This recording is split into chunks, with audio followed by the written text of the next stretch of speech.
안녕하세요. 잡시광입니다. 수에즈 운하 사고 이후 대만과 일본에서 보상 논의가 진행되고 있습니다. 대형 컨테이너선 에버기브노 좌초로 400여 척 선박의 발이 묶이는 큰 피해가 발생했는데요. 당초 이집트 당국은 에버기브노 선주인 쇼웨이 기센에 이번 사고로 발생한 손실 비용을 청구하겠다고 밝힌 바 있습니다. 현지 언론에 따르면 오사마 라비 SCA 청장은 10억 달러 이상의 배상금을 청구하겠다고 밝혔습니다. 운송료, 인양 작업에 따른 운하 파손, 장비, 인건비 등을 고려한 액수입니다. 관련 업계의 추정으로는 에버기븐이 수에즈 운하 통행을 일주일가량 막으면서 적어도 10억 달러에 이르는 손실이 발생했습니다. 그러면서 이집트 정부는 피해를 배상하지 않으면 에버기브노를 석방하지 않겠다고 으름장을 놓기도 했습니다. 이번 사고 원인이 강풍이 아닌 기계적 결함이나 사람의 실수일 가능성이 있기 때문입니다. 러시아 스푸트니크 통신에 따르면 수에즈 운하 담당 보좌관은 이번에 벌어진 일의 책임은 배의 선장에게 있다며 선박 좌초로 인한 보상을 선주에게 요구할 것이라고 밝혔습니다. 그런데 용선사인 대만의 에버기븐사에서도 예상보다 빠르게 공식 입장을 내보였습니다.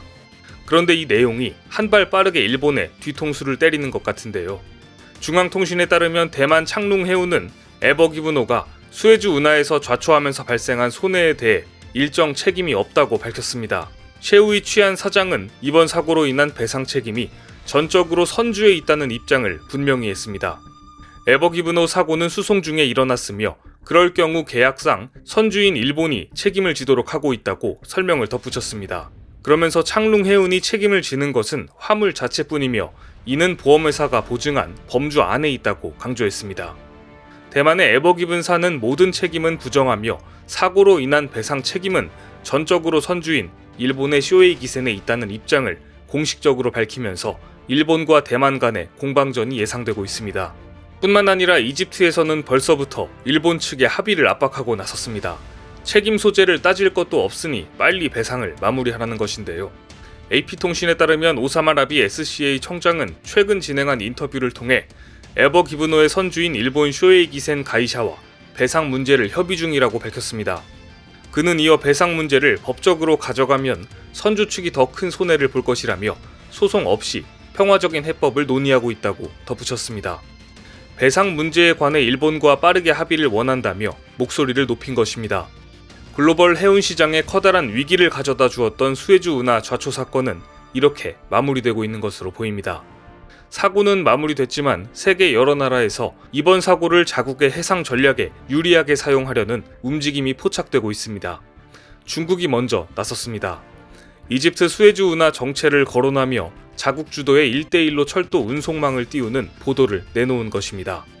1대1로는 중국, 중앙아시아, 유럽, 아프리카를 연결해 중국의 경제 영토를 확장하겠다는 시진핑 중국 국가주석의 핵심 정책입니다. 관영 매체 글로벌 타임즈는 수에즈 운하 정체로 전세계 공급 체인에 전례 없는 도전이 제기됐다며 업체들이 무역 루트 다변화를 위한 새로운 선택지를 찾고 있다고 보도했습니다. 그러면서 굳이 1대1로를 예를 들었는데요.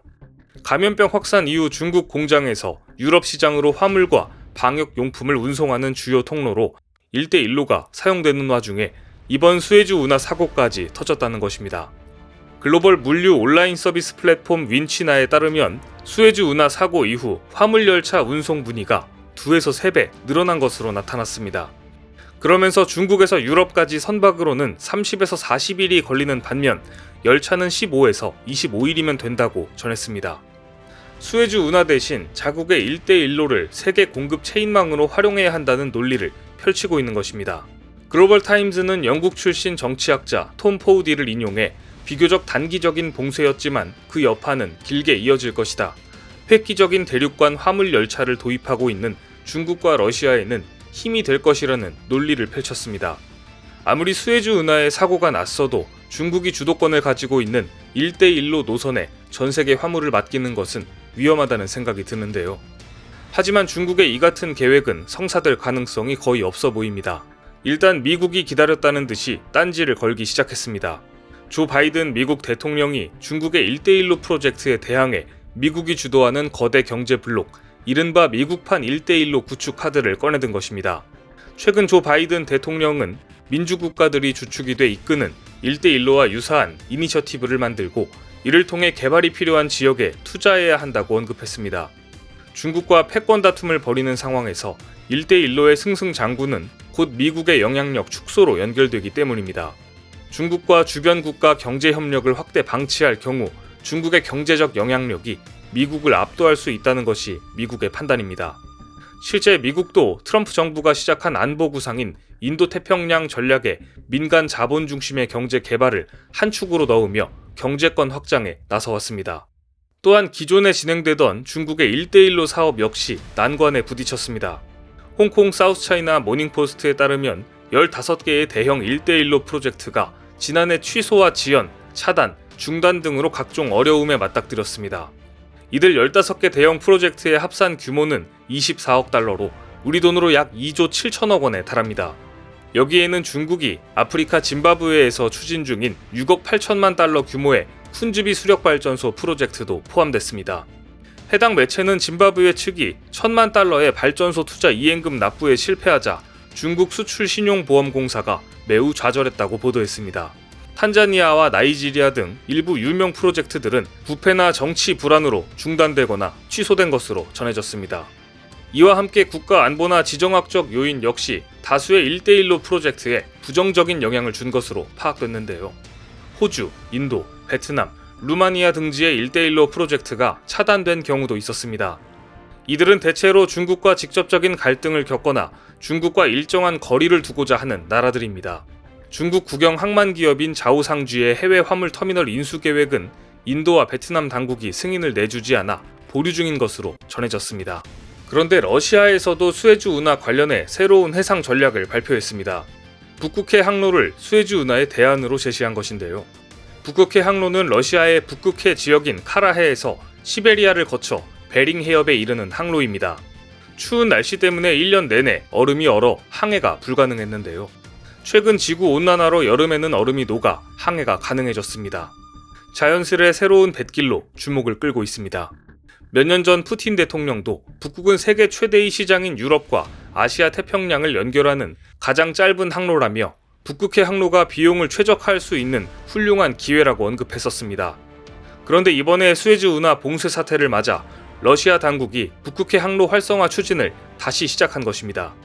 이번에 러시아는 북극해가 얼어붙은 겨울에도 항해에 지장이 없다고 적극 홍보하고 있습니다.